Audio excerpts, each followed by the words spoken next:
suppose that two American friends are traveling together in Italy. They go to see Michelangelo's David, and when they finally come face to face with the statue, they both freeze dead in their tracks. The first guy, we'll call him Adam, is transfixed by the beauty of the perfect human form. The second guy, we'll call him Bill, is transfixed by embarrassment at staring at the thing there in the center. So here's my question for you. Which one of these two guys was more likely to have voted for George Bush, which for Al Gore? I don't need to show of hands because we all have the same political stereotypes. We all know that it's Bill. And in this case, the stereotype corresponds to a reality. It really is a fact that liberals are much higher than conservatives on a major personality trait called openness to experience. People who are high on openness to experience just crave novelty, variety, diversity, new ideas, travel. People low on it like things that are familiar, that are safe and dependable. If you know about this trait, you can understand a lot of puzzles about human behavior. You can understand why artists are so different from accountants. You can actually predict what kinds of books they like to read, what kinds of places they like to travel to, and what kinds of food they like to eat. Once you understand this trait, you can understand why anybody would eat at Applebee's, but not anybody that you know.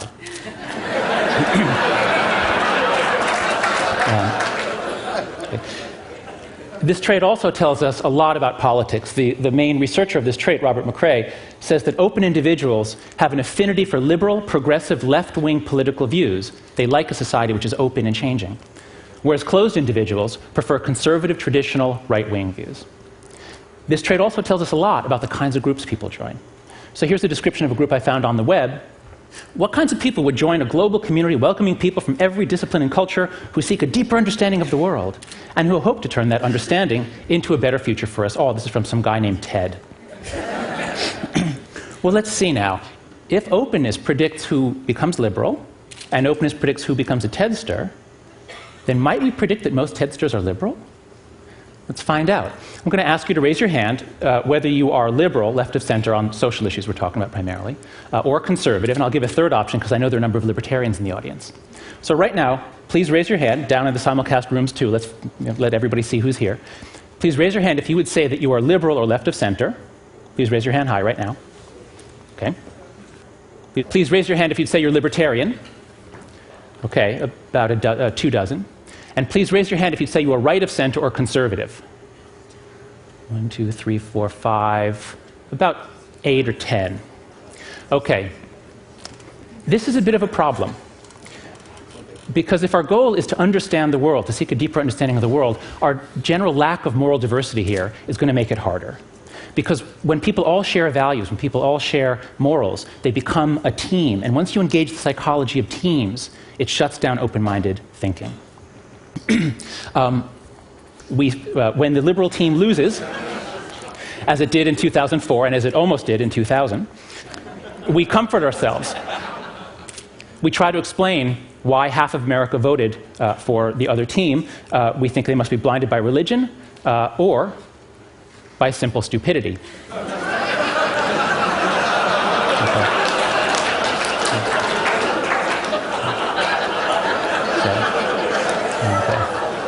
So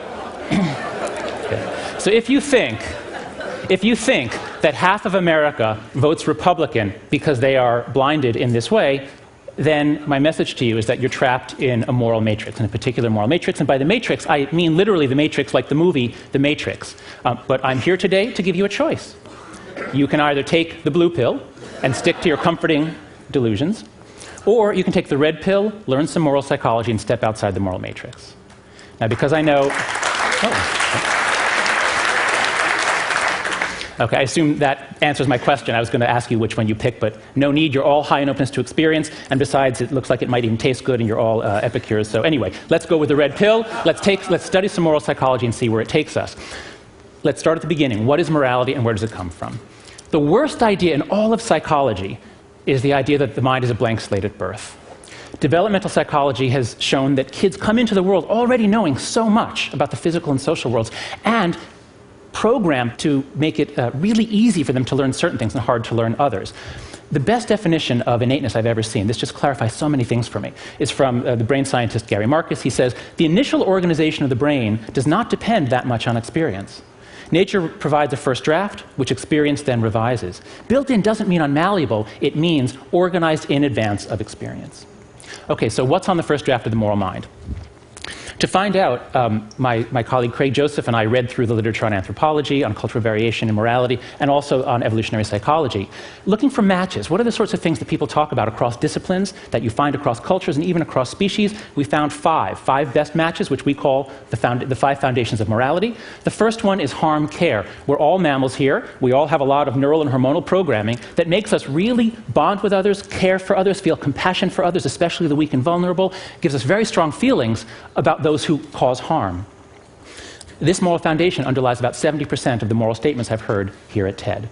The second foundation is fairness, reciprocity. There's actually ambiguous evidence as to whether you find reciprocity in other animals, but the evidence for people could not be clearer. This Norman Rockwell painting is called The Golden Rule, and we heard about this from Karen Armstrong, of course, as the foundation of so many religions.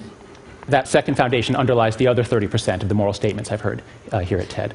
Third foundation is in-group loyalty. You do find groups in the animal kingdom, you do find cooperative groups, but these groups are always either very small or they're all siblings. It's only among humans that you find very large groups of people who are able to cooperate, join together into groups, but in this case, groups that are united to fight other groups. This probably comes from our long history of tribal living, of tribal psychology. And this tribal psychology is so deeply pleasurable that even when we don't have tribes, we go ahead and make them because it's fun. Sports is to war as pornography is to sex. We get to exercise some ancient drives. The fourth foundation is authority respect. Here you see submissive gestures from two members of very closely related species. But authority in humans is not so closely based on power and brutality as it is in other primates. It's based on more voluntary deference and even elements of love at times. The fifth foundation is purity, sanctity. This painting is called The Allegory of Chastity. But purity is not just about suppressing female sexuality.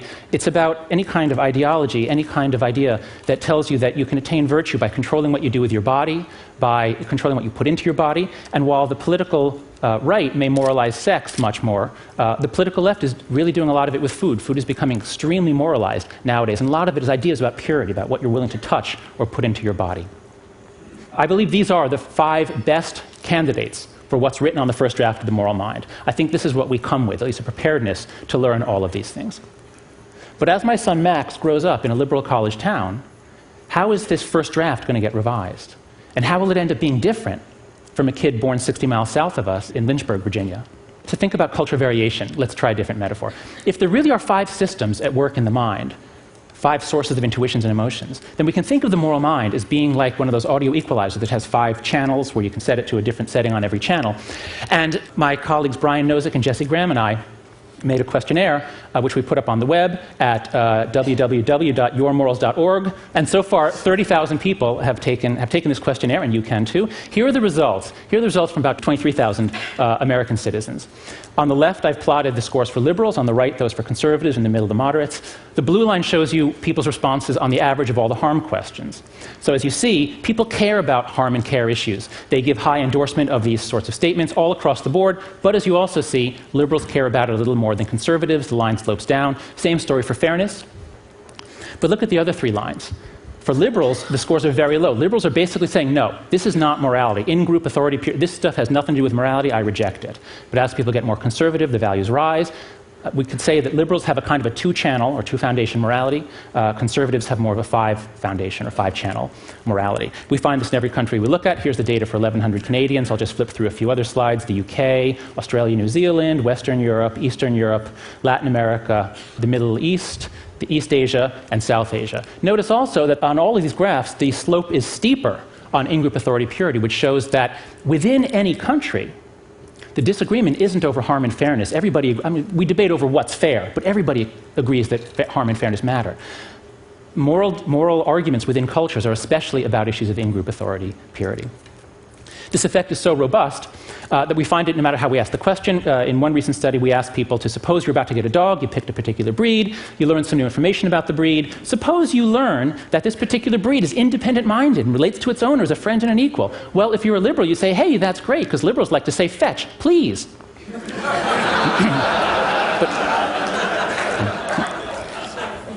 But if you're conservative, that's not so attractive. If you're conservative and you learn that a dog is extremely loyal to its home and family and doesn't warm up quickly to strangers, for conservative, well, loyalty is good. Dogs ought to be loyal. But to a liberal, it sounds like this dog is running for the Republican nomination. So you might say, okay, there are these differences between liberals and conservatives, but what makes those three other foundations moral? Aren't those just the foundations of xenophobia and authoritarianism and Puritanism? What makes them moral? The answer, I think, is contained in this incredible triptych from Hieronymus Bosch, The Garden of Earthly Delights. In the first panel, we see the moment of creation. All is ordered, all is beautiful, all the people and animals are doing what they're supposed to be doing, where they're supposed to be. But then, given the way of the world, things change. We get every person doing whatever he wants with every aperture of every other person and every other animal. Some of you might recognize this as the 60s. But the 60s inevitably gives way to the 70s, where the cuttings of the apertures hurt a little bit more. Of course, Bosch called this hell.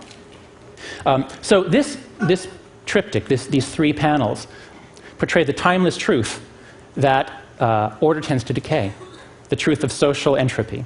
But lest you think this is just some part of the Christian imagination where Christians have this weird problem with pleasure, here's the same story, the same progression, told in a paper that was published in Nature a few years ago, in which Ernst Fehr and Simon Gachter had people play a commons dilemma, a game in which you give people money, and then on each round of the game, they can put money into a common pot, and then the experimenter doubles what's in there, and then it's all divided among the players. So it's a really nice analog for all sorts of environmental issues, where we're asking people to make a sacrifice, and they themselves don't really benefit from their own sacrifice, but you really want everybody else to sacrifice, but everybody has a temptation to free ride. And what happens is that at first people start off reasonably cooperative. This is all played anonymously. On the first round, people give about half of the money that they can, but they quickly see, you know what, other people aren't doing so much, so I don't want to be a sucker, I'm not going to cooperate, and so cooperation quickly decays from reasonably good down to close to zero. But then, and here's the trick, Fehr and Gachter said on the seventh round, they told people, you know what, new rule, if you want to give some of your own money to punish people who aren't contributing, you can do that. And as soon as people heard about the punishment issue going on, cooperation shoots up. It shoots up and it keeps going up. There's a lot of research showing that to solve cooperative problems, it really helps. It's not enough to just appeal to people's good motives. It really helps to have some sort of punishment, even if it's just shame or embarrassment or gossip. You need some sort of punishment to bring people, when they're in large groups, to cooperate. There's even some recent research suggesting that religion, priming God, making people think about God, often in some situations leads to more cooperative, more pro-social behavior. Some people think that religion is an adaptation evolved both by cultural and biological evolution to make groups to cohere, in part for the purpose of trusting each other and then being more effective at competing with other groups. I think that's probably right, although this is a controversial issue. But I'm particularly interested in religion, in the origin of religion, and in what it does to us and for us, because I think that the greatest wonder in the world is not the Grand Canyon. The Grand Canyon is really simple. It's just a lot of rock and then a lot of water and wind and a lot of time, and you get the Grand Canyon. It's not that complicated. This is what's really complicated, that there were people living in places like the Grand Canyon, cooperating with each other, or on the savannas of Africa, or on the frozen shores of Alaska. And then some of these villages grew into the mighty cities of Babylon and Rome and Tenochtitlan. How did this happen? This is an absolute miracle, much harder to explain than the Grand Canyon. The answer, I think, is that they used every tool in the toolbox. It took all of our moral psychology to create these cooperative groups. Yes, you do need to be concerned about harm, you do need a psychology of justice, but it really helps to organize a group if you can have subgroups, and if those subgroups have some internal structure, and if you have some ideology that tells people to suppress their carnality, to pursue higher, nobler ends. And now we get to the crux of the disagreement between liberals and conservatives. Because liberals reject three of these foundations. They say, no, let's celebrate diversity, not common in-group membership. They say, let's question authority, and they say, keep your laws off my body. Liberals have very noble motives for doing this. Traditional authority, traditional morality can be quite repressive and restrictive to those at the bottom, to women, to people that don't fit in. So liberals speak for the weak and oppressed. They want change and justice, even at the risk of chaos. As this guy's shirt says, stop bitching, start a revolution. If you're high on openness to experience, revolution is good, it's change, it's fun. Conservatives, on the other hand, speak for institutions and traditions. They want order, even at some cost, to those at the bottom. The great conservative insight is that order is really hard to achieve, it's really precious, and it's really easy to lose. So as Edmund Burke said, the restraints on men, as well as their liberties, are to be reckoned among their rights. This was after the chaos of the French Revolution. So once you see this, once you see that liberals and conservatives both have something to contribute, that they form a balance on change versus stability, then I think the way is open to step outside the moral matrix. This is the great insight that all the Asian religions have attained. Think about yin and yang. Yin and yang aren't enemies. Yin and yang don't hate each other. Yin and yang are both necessary, like night and day, for the functioning of the world. You find the same thing in Hinduism. There are many high gods in Hinduism. Two of them are Vishnu, the preserver, Shiva, the destroyer. This image actually is both of those gods sharing the same body. You have the markings of Vishnu on the left, so we could think of Vishnu as the conservative god. You have the markings of Shiva on the right. Shiva is the liberal god, and they work together. You find the same thing in Buddhism. These two stanzas contain, I think, the deepest insights that have ever been attained into moral psychology. From the Zen master Sen-san. If you want the truth to stand clear before you, never be for or against. The struggle between for and against is the mind's worst disease. Now, unfortunately, it's a disease that has been caught by many of the world's leaders. But before you feel superior to George Bush, before you throw a stone, ask yourself, do you accept this? Do you accept stepping out of the battle of good and evil? Can you be not for or against anything? So what's the point? What should you do?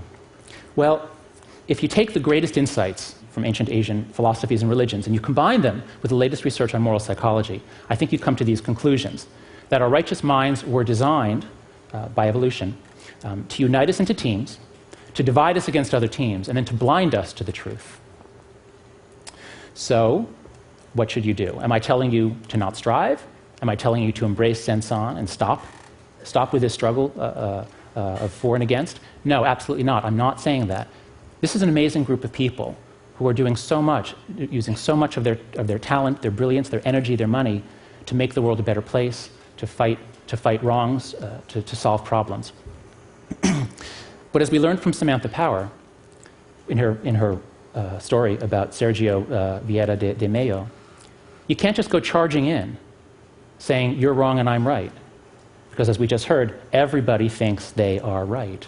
A lot of the problems we have to solve are problems that require us to change other people. And if you want to change other people, a much better way to do it is to first understand who we are, understand our moral psychology, understand that we all think we're right, and then step out, even if it's just for a moment, step out, check in with Sen-san. Step out of the moral matrix, just try to see it as a struggle playing out in which everybody does think they're right, and everybody at least has some reasons. Even if you disagree with them, everybody has some reasons for what they're doing. Step out, and if you do that, that's the essential move to cultivate moral humility, to get yourself out of this self-righteousness, which is the normal human condition. Think about the Dalai Lama. Think about the enormous moral authority of the Dalai Lama, and it comes from his moral humility. So I think the point of my talk, and I think the point of TED, is that this is a group that is passionately engaged in the pursuit of changing the world for the better. People here are passionately engaged in trying to make the world a better place. But there is also a passionate commitment to the truth. And so I think that the answer is to use that passionate commitment to the truth to try to turn it into a better future for us all. Thank you.